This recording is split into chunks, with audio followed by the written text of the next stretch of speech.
Dear students, welcome to Gate Smashers. आज की इस वीडियो में मैं बात करने जा रहा हूं निमसेट एग्जाम के बारे में, जिसकी फुल फॉर्म है NIT MCA common entrance test. अब ये निमसेट एग्जाम की एलिजिबिलिटी क्या है, निमसेट एग्जाम कब होता है, कैसे होता है, क्या आता है इसके अंदर, ये चीजें तो चलो इंपॉर्टेंट है ही, लेकिन सबसे on the top of that जो सबसे इंपॉर्टेंट क्वेश्चन अराइज होता है कि सर 2024 आ गया है, क्या मुझे निमसेट एग्जाम देना चाहिए या नहीं देना चाहिए। ये क्वेश्चन जो है वो मेरे लिए सबसे इंपॉर्टेंट है, क्योंकि फ्यूचर स्कोप क्या है, मेरा प्लेसमेंट का सीन कैसा रहेगा। तो मैं इस वीडियो में निमसेट एग्जाम के बारे में तो बात कर ही रहा हूं, साथ ही साथ ये जो क्वेश्चंस है जो स्टूडेंट के दिमाग में आते हैं, स्पेशली जो स्टूडेंट बीसीए कर रहे हैं, बीएससी आईटी वगैरह कर रहे हैं, तो इन स्टूडेंट्स के लिए बहुत इंपॉर्टेंट जो है वो इस वीडियो में कंटेंट जो है वो होने वाला है। तो देखो, सबसे पहले अगर मैं बात करूं यहाँ पे निमसेट एग्जाम की, तो ये कंडक्ट कौन करवाता है, एनआईटीज कंडक्ट करवाती हैं। टॉप एनआईटीज जो है वो मिलके इसको कंडक्ट करवाते हैं, इसीलिए इसका नाम है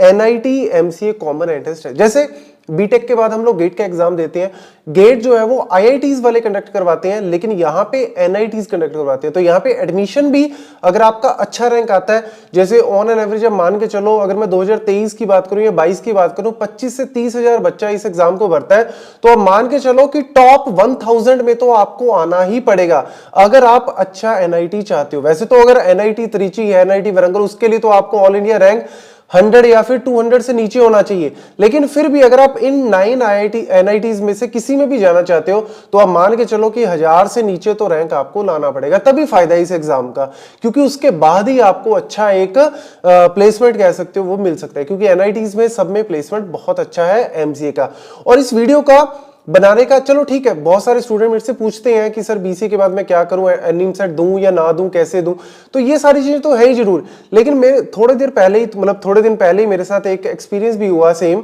मैं एनआईटी कुरुक्षेत्र गया था, मेरे को वहां पे इनवाइट किया था किसी फंक्शन में। तो एनआईटी में जब मैं फंक्शन के बाद थोड़ी देर मैं ऐसे ही घूमता रहा, क्योंकि मेरे को लगा कि कुछ बच्चे मेरे को वहां पे मिल जाएंगे, तो वही हुआ। जैसे ही मैं थोड़ा आगे गया, मेरे को बच्चे मिले, बीटेक आईटी के बच्चे थे, प्लेसमेंट उनकी ड्राइव थी, और उन्होंने मतलब बात की, तो मैं उनसे पूछा, मैंने कहा क्या रहा भैया आपका प्लेसमेंट का, ये वो थोड़ी थोड़ी बातें की उनसे। तो उन्होंने बोला कि सर बुरा हाल है प्लेसमेंट का, स्पेशली अगर मैं बात करूं आईटी की, तो कहते सर अभी तक 50-60% प्लेसमेंट भी नहीं हुई है। मे बी 2023 में, क्योंकि रिसेशन का टाइम था यूएस से, वो तो सारा रिसेशन में था, तो अभी आने वाले इस लास्ट सेमेस्टर में हो सकता है प्लेसमेंट अच्छी हो जाए, बट अभी अच्छा नहीं है। तो मैंने कहा फिर एमसीए वगैरह का कैसा है, कहते सर एमसीए की प्लेसमेंट तो अच्छी है, बट मेरे को एमसीए को कोई बच्चा मिला नहीं। तो मैं एनआईटी से निकल के मैंने सोचा चलो कुरुक्षेत्र आए हैं तो यार श्री कृष्ण म्यूजियम जो है वो अभी जाके आते हैं, तो मैं वहां पे गया, घूम रहा था, तो वहां पे मेरे को बाई चांस 2 बच्चे मिल गए। दोनों आए, पहले वो मिले, उन्होंने थैंक्स पे किया कि सर आपकी वीडियो से बहुत हमें बेनिफिट मिला, और कहा हम दोनों की प्लेसमेंट हो गई है और एमडॉक्स कंपनी में प्लेसमेंट हुई है, बड़ा अच्छा पैकेज भी है। तो मैंने पूछा क्या, कहते सर एमसीए कर रहे हैं हम एनआईटी कुरुक्षेत्र से। मैंने कहा लो, मैं यही ढूंढ रहा था। तो मैंने फिर उनसे पूछा सारा कि कितनी प्लेसमेंट, कहते सर 80% से ज्यादा, बहुत अच्छा सीन है प्लेसमेंट का। मतलब बीटेक वाले कह रहे हैं कि अच्छा सीन नहीं, और एमसी वाले कह रहे हैं बहुत अच्छा सीन है, और लास्ट सेमेस्टर में जो बचे हुए हैं वो भी पक्का प्लेस हो ही जाएंगे, क्योंकि 80% से अबव हो चुकी है।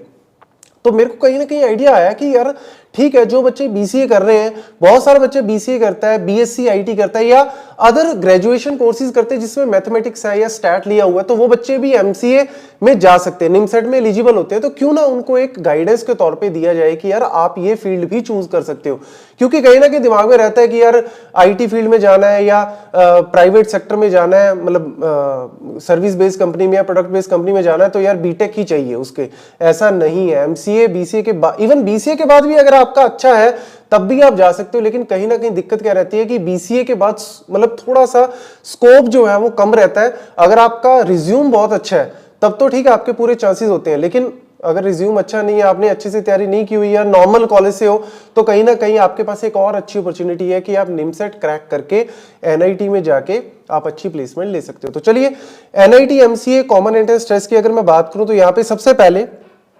क्या एलिजिबिलिटी है इसकी, 60% मार्क्स। आपको मैक्सिमम चीजें तो यहाँ पे दिख ही रही है कि 60% मार्क्स है, ये सीजीपीए आपको चाहिए, लेकिन ग्रेजुएशन एनी यूजी प्रोग्राम मतलब एनी अंडर ग्रेजुएशन प्रोग्राम जो कि मिनिमम 3 इयर्स का होना चाहिए, उसमें या तो मैथमेटिक्स या फिर स्टैट्स जो है वो आपको एज ए कोर्स आपका एज ए सब्जेक्ट आपका होना चाहिए। तो यानी आप बीएससी आईटी में हो या बीसीए हो, ये तो एलिजिबल है ही, लेकिन इसके साथ साथ अगर बीकॉम भी है तब भी आप इसमें जा सकते हो। मतलब मैथमेटिक्स होना चाहिए आपके पास ग्रेजुएशन में, बाकी जो है वो आप निमसेट में एलिजिबल हो। और इवन बीटेक वाले भी एलिजिबल है, लेकिन मेरे को लगता है उनको तो जाने की जरूरत नहीं, क्योंकि बीटेक वालों के लिए तो गेट का ऑप्शन एक है ही कहीं ना कहीं, लेकिन फिर भी वो अप्लाई कर सकते हैं। और हर साल इसका एग्जाम होता है जून में, मतलब ये निकलता है एग्जाम मान के चलो मार्च अप्रैल में, मार्च के लास्ट में या अप्रैल के फर्स्ट वीक में इसका आ जाता है नोटिफिकेशन, और फिर आपके पास टाइम होता है इसको भरने का। और उसके बाद एग्जाम जो है वो आपका हर साल जून के अंदर होता है, और जून के लास्ट में रिजल्ट आ जाता है, फिर जुलाई में सारा काउंसलिंग वगैरह स्टार्ट हो जाती है एनआईटीज की। तो मेन तो ये एनआईटीज में ही है, लेकिन कुछ यूनिवर्सिटीज भी होती है, सेंट्रल यूनिवर्सिटी जैसे जेएनयू है, जामिया मिलिया है, और भी यूनिवर्सिटीज है जो निमसेट के स्कोर को कंसीडर करती हैं। लेकिन मेन जो है वो आप मान के चलो कि आपका टारगेट इसमें रहना चाहिए कि यार 1000 से नीचे अगर रैंक में लेके आता हूं तभी निमसेट के थ्रू एडमिशन लेने का फायदा, अदरवाइज तो नॉर्मल से तो फिर आप कर ही सकते हो एमसीए। लेकिन मेन टारगेट आप यही लेके चलना कि मेरा इतना रैंक जो है वो आना चाहिए। अब इसमें सर ठीक है, हम कौन कौन से एनआईटीज को चूज कर सकते हैं, क्या क्या पार्टिसिपेटिंग एनआईटीज है? तो देखो NIT Agartala, MNIT Allahabad, NIT Bhopal हो गया, एनआईटी जमशेदपुर, एनआईटी कुरुक्षेत्र जिसकी मैंने भी आपको बात की, एनआईटी रायपुर है, सूरतकला है, त्रिचुपल्ली है, त्रिची जिसको बोलते हैं, एनआईटी वारंगल है। तो ये सारे एनआईटीज है। अगर आप एनआईआरएफ रैंकिंग में भी जाओगे तो आपको दिखेगा कि ये सारे एनआईटीज जो है वो टॉप 100 में, मतलब मेजर इंस्टीट्यूट है सारे, और प्लेसमेंट कहीं ना कहीं अच्छी। वैसे एनआईआरएफ रैंकिंग के थ्रू आप मत ही जाना, क्योंकि इनमें भी बहुत इधर उधर की चीजें होती हैं। मेन अगर मैं बात करूं, पहला टारगेट कहीं ना कहीं एनआईटी त्रिची रहता है हर स्टूडेंट का, मतलब पहले 50 रैंक होल्डर्स जो है, जैसे आईआईटी बॉम्बे पहला एक रहता है ना आईआईटी क्रैक करने के बाद, ऐसे ही अगर मैं निमसेट में बात करूं तो एनआईटी त्रिची सबसे पहली चॉइस रहती है, उसके बाद एनआईटी सूरतकल हो गया, एनआईटी वारंगल हो गया। लेकिन ठीक है, अगर आपका अच्छा रैंक है, जैसे 200-300 रैंक के अंदर आ जाता है, तो फिर तो चलो आप अपने हिसाब से कहीं ना कहीं चूज कर सकते हो। लेकिन 1000 के अंदर भी आपका आता है ना, तब भी आपके चांसेस है कि राउंड 3 राउंड 4 की काउंसलिंग में आपको एक अच्छा जो है वो एनआईटी मिल जाए। और उसके थ्रू अगर आप ऑब्वियसली उसमें जाके फिर आपको अच्छे से तैयारी तो करनी पड़ेगी, लेकिन इन कॉलेजेस का बेनिफिट क्या होता है कि कहीं ना कहीं करिकुलम भी अच्छा है और कंपनीज वहां पे विजिट करती हैं हर साल। तो कहीं ना कहीं आपके पास एक चांस होता है कि अगर आपने अच्छे से एमसी में प्रिपरेशन की रहे तो आप एक अच्छा जो है वो प्लेसमेंट ले सकते हो। और पैकेज भी कहीं ना कहीं इंडिया में एमसीए का अगर मैं बात करूं तो ऑन एन एवरेज पैकेज 10 से 12 लाख के बीच में वेरी करता है, और हाईएस्ट की बात करूं तो वो 50-60 से अब भी जा सकता है, लेकिन इतना एवरेज जो है वो रहता है। और ये मैंने personally NIT Trichy, Warangal, Surathkal, NIT Kurukshetra, maximum NITs की वेबसाइट पे जाके रिसेंट प्लेसमेंट भी चेक की है, और एनआईटी कुरुक्षेत्र की तो मैंने इन पर्सन भी जाके चेक किए, तो वहां पे भी कहीं ना कहीं आपको जो है वो मतलब एक अच्छा जो है वो प्लेसमेंट का सिनेरियो है। ऐसा नहीं कि सिर्फ बातें ही हैं, प्लेसमेंट अच्छी है। तो आपको बाकी आपके कैलिबर पे, आपकी हार्डवर्क पे डिपेंड करता है, आपकी नॉलेज पे डिपेंड करता है, लेकिन कहीं ना कहीं एक अच्छा जो है वो प्लेसमेंट की बात करूं तो यहाँ पे तो प्लेसमेंट तो अच्छा है ही, लेकिन नंबर ऑफ सीट्स की बात करूं तो यानी टोटल सीट्स आपको दिख रही हैं 813 सीट्स हैं टोटल। तो वही मैं बार बार बात कर रहा हूं, तो रैंक आपका जो है आप खुद ही मान के चलो कि रैंक 1000 से बिलो तो होना ही चाहिए, लेकिन उसमें भी अगर आप मान के चलो कि 500-600 से नीचे है तो और भी अच्छी बात है, फिर तो आपको अपनी मर्जी का कोई ना कोई एनआईटी जो है वो मिल ही जाएगा। और साथ ही साथ वैसे तो एमसीए जो है वो 3 साल की है सारे एनआईटीज में, कई इंस्टीट्यूट्स हैं एनआईटी के अलावा जो 2 साल में एनसीए करवाते हैं, लेकिन यहाँ पे 3 साल की है। लेकिन अगर आप एनआईटी वारंगल से या एनआईटी जमशेदपुर से कर रहे हो तो वहां पे एक ऑप्शन है कि आप 2 साल के बाद भी एग्जिट कर सकते हो, लेकिन फिर वो एमसीए नहीं होगी, वो पीजीडीसीए का जो है वो आपको सर्टिफिकेट देंगे, मतलब उसका जो है वो आपको डिग्री मिल जाएगी। देन मैं बात करूं यहाँ पे निमसेट की तैयारी, ठीक है सर जून में एग्जाम होता है, बट कैसे करें, क्या करें, कितना होता है उसमें, तो सबसे इंपॉर्टेंट है इसमें मैथमेटिक्स का पार्ट। 1000 टोटल जो है वो 1000 नंबर, टोटल जो पेपर है वो 1000 नंबर का है, जिसमें पहले अगर मैं बात करूं 50 क्वेश्चन है किसके, मैथमेटिक्स के, हर एक क्वेश्चन है 12 नंबर का, तो 600 नंबर का, 1000 में से 600 नंबर का तो सारा मैथमेटिक्स ही है, जिसमें आप मान के जो प्रोबेबिलिटी स्टैट हो गया, ज्योमेट्री हो गया, लीनियर अलजेब्रा हो गया, ये सारे जो है वो आपको वैसे तो इसके नोटिफिकेशन में सारा सिलेबस मिल ही जाएगा। लॉजिकल रीजनिंग होगी, ठीक है, एप्टीट्यूड हो गया, कंप्यूटर अवेयरनेस होगा जिसमें आपका नंबर सिस्टम के बारे में या डिजिटल का मेन बूलियन अलजेब्रा ये सारी चीजें आती है। तो 20 क्वेश्चन जो है वो उसके आगे, हर एक क्वेश्चन 6 नंबर का है। नेगेटिव मार्किंग है, तो नेगेटिव मार्किंग का मेन ध्यान रखना, क्योंकि तुक्के नहीं मारने। जितना आप पॉजिटिव में जाओगे तभी बेनिफिट है, नेगेटिव मार्किंग आपको बहुत ज्यादा दिक्कत कर सकती है। तो मेन तो मैथमेटिक्स सबसे ज्यादा इंपॉर्टेंट है, क्योंकि